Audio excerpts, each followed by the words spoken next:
Hello class, welcome back. We're going to go over chapter 6 today, Policing Purpose and Organization. And again, this is a long chapter, but again, we're not too concerned about statistics, but what we want to look at is terminology and basically the organization of police. So we previously went over the history and structure of police, so now we're going to look at the purpose and organization. If you have questions about this, please place this on the discussion board, or else you can email me. Okay, start out, some basic stuff is that police agencies are the primary enforcers of criminal laws. Many see themselves as crime fighters, but enforcing law is not their only job.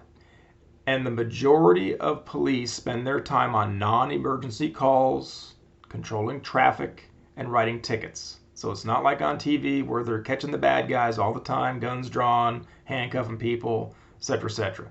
So the majority of time is spent on basically administrative issues. Not all laws can be enforced, which we'll talk about. They're expected to support as well as enforce laws, and respect for the law begins with the personal and public behavior of the police. There's a lot of issues right now with the respect for the law and if all laws can be enforced, depending on the officer's personal beliefs. So some may not want to enforce certain laws, but they are supposed to. They are expected to. Behavior of police is huge because it all boils down to what people see police do. And as we've seen in the past, police get themselves in trouble because they do things that are illegal, immoral, or against policy. Some do, most don't. Okay, apprehending offenders. Again, that can be done during the commission of a crime or immediately afterward. Many are caught as a result of investigation. Some crimes remain unsolved, though. Preventing crime. So police use a proactive approach. So they anticipate a crime before it happens, and they like to act before it happens. But ultimately, police are more reactionary and not proactive. Reactionary means that they wait for a call from a citizen or a 911 dispatcher to let them know a crime has occurred. So they are very reactionary, very less proactive. A lot of police planners and administration look at different things to help predict where crime will occur. We talked about the crime stats, and also there's called comp stat, and there's crime stat.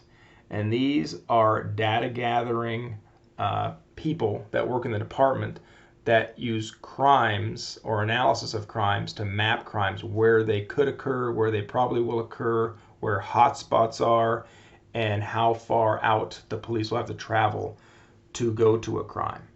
So these are very modern technology driven, and some of you will be doing these types of stats at some point when you go to work for a law enforcement agency. So it's very technology based. Preserving the peace depends on what that means, but basically departments focus on quality of life as well as crime reduction and peacekeeping strategies. So that may mean going out in the public, not just sitting in a car, not just giving tickets, but working with the community. The broken windows theory basically means that a broken window, if not fixed, will just have more broken windows in the same area. So that urban decay in a neighborhood signals that policing is not done there. It's not being enforced because the neighborhood becomes blighted and becomes a bad neighborhood because of this issue. So the book talks about the broken windows theory. Think about that and how that affects us as community members. And if you know of any areas that has the broken windows theory, it just went from people not caring to a very bad area. Broken windows theory is an old theory, been around a long time, still holds true today. Providing services, we talked about that. Most calls come from 911 dispatch to police. We're going to go over the operational strategies. There's preventive patrol, routine incident response, emergency response, criminal investigation, and problem solving. And some agencies are looking to, the city council is looking to take money from police to defund some of the police. And it'll be interesting to see what of these may be taken away. Emergency response, do police need to respond to emergencies? Maybe just EMTs or social workers. Problem solving, maybe a police officer does not need to be dispatched. So some of these could be taken away depending on the funding of police. But let's look at these real quick. So preventive patrol, again, we talked about this policing strategy of Sir Robert Peel in the last chapter. Purpose of patrol is to deter crime, to get out there, show the uniform, show the car, show people that the police are here, and we are ready to apprehend criminals. Purpose of patrol is interrupt crime in progress. Not sure if that happens too much, but officers can be involved in the community for quick response. And the public sees police in their cars driving around on motorcycles, so they feel safer because they say, hey, there's the police. Of course, if the police aren't around, they may not feel that safe. Hopefully, there's interactivity with the police. Citizens and police need to be interactive, talk to each other. Routine incident response, basically filing a written report. The objective is to restore order, document, and provide immediate service. What would be an example of a routine incident response? What do you think? Restoring order. Could be a domestic violence call. Could be a cat stuck in a tree. Could be somebody that's unconscious. So again, routine incident response, that's what police mostly do. Emergency response. When human life is in jeopardy, usually via motor vehicle accidents, takes priority over other police work. Could be a shooting, could be a murder, could be a homicide. But it does involve law enforcement, fire, and EMTs. Criminal investigation. Usually a person that is in investigations or a detective has to be a police officer for a number of years first. You can't just graduate from Sac State and become an investigator with a police department. You have to go through training. You have to go through the police department. You have to do a lot of things before that. But all criminal investigation is done by investigators or detectives, and that's all they do. So they discover, collect, prepare, identify, present evidence. So that's all they do. They don't write tickets. They're not out there catching cats up in trees. That's all they do. So it's a great job.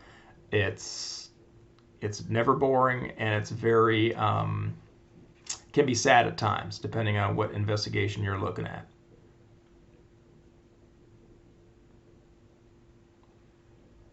Also with criminal investigation, you do crime scene analysis. And again, this is where you have crime scene technicians, and most agencies have just those. That's all they do. The preliminary investigation, again, responding to immediate needs of the person if they're injured or other family members or other witnesses. And again, noting the facts, providing headquarters or dispatch with the assessment and anything else they'll need. And they initiate enforcement action. So the preliminary investigation is always done by the first responders, whether it's the beat cop, the cop that's walking the beat, or whether it's the horse patrol officer, or whether it's a motor officer. So the preliminary investigation is always done by the first officer on the scene. And again, this is what is done, as we've seen on TV and in movies, is securing the crime scene and protecting evidence. And again, taking names, canvassing the neighborhood, talking to witnesses. Painstaking work sometimes. Problem solving, or POP.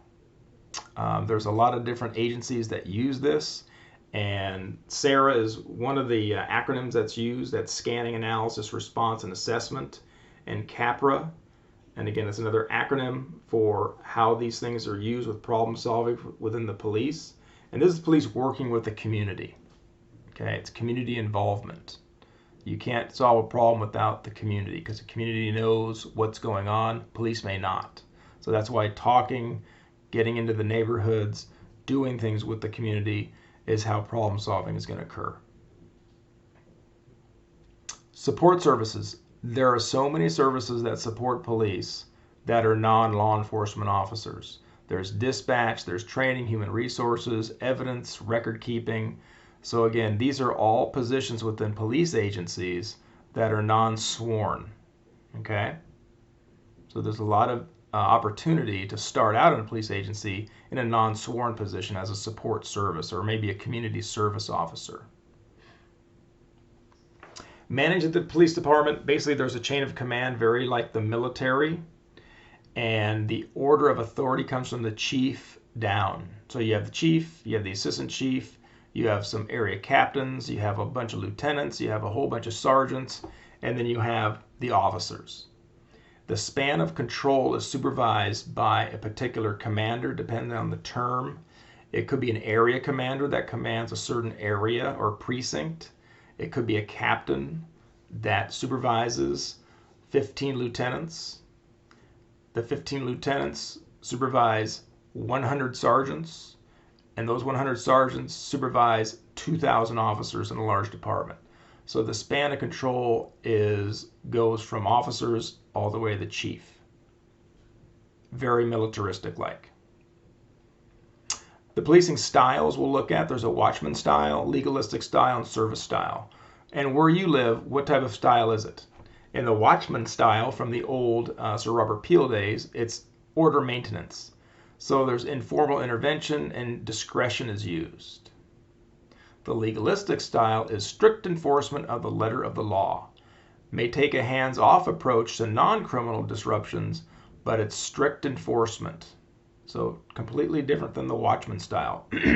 Finally is the service style, and this looks at the needs of the community and looks at helping over strict enforcement and usually using community resources. So this is the police using community resources or community members to help them meet the needs of the community. So which style do you think that city or town where you live in uses? Which style?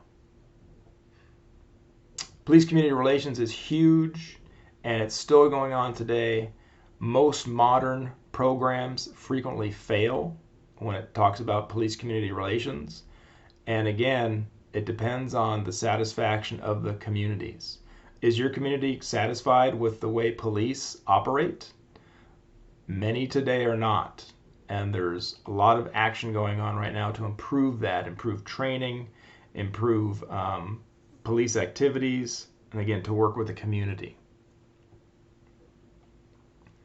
Strategic policing is emphasizing crime fighting, but expands to non-traditional criminals. So again, non-traditional criminals may be somebody that's homeless or somebody that has mental illness. Problem-solving policing, or POP, addressing underlying social problems caused by crime. And finally, community policing. That's the key. These right here are the keys to policing now. It's involvement with the community. You have to have involvement with the community. Ethnic and gender diversity. It depends on where you live, but the police department or county sheriff department should replicate what gender and racial makeup it is in its police force. So therefore, if that is not happening, then there's recruitment of underrepresented groups, whether it's females or Hispanic Americans, African Americans, Asian Americans, etc. So the police department should reflect who lives in the city. Women are still behind or lagging behind in being police officers, but many departments, especially around Sacramento, actively recruit and retain females. I know a female right now who's reached the rank of captain in the sheriff department. That's a very high rank for a female. She began a long time ago in the department and has worked her way up. And some research that has been found, which the book talks about, are extremely devoted to their work, probably very similar to males, see themselves as women first, then a police officer, and are more satisfied in non-uniform capacities. So again, maybe not as a officer that's on the streets, but could be in administration. So women can be, obviously, effective police officers. And there's two main groups that the book talks about: those that feel well integrated and those who experience strain and isolation. There's a lot of good movies out there about female police officers and how they get along with their male counterparts. And due to the fact that a lot of those older folks have retired, those males that did not want females as police officers because they didn't think they could do the job, a lot of them are retired and gone now. So there's a huge influx of females now that are utilized in a way that they are just officers, okay, which is great. Okay, finally, this is the end of this chapter, but make sure you read it. And again, it's a good chapter. We're not looking for a lot of stats, just some terminology and what we went over. If you have any questions, go ahead and post them on the discussion board. And if not, we will talk to you again soon. Thank you. Have a great day.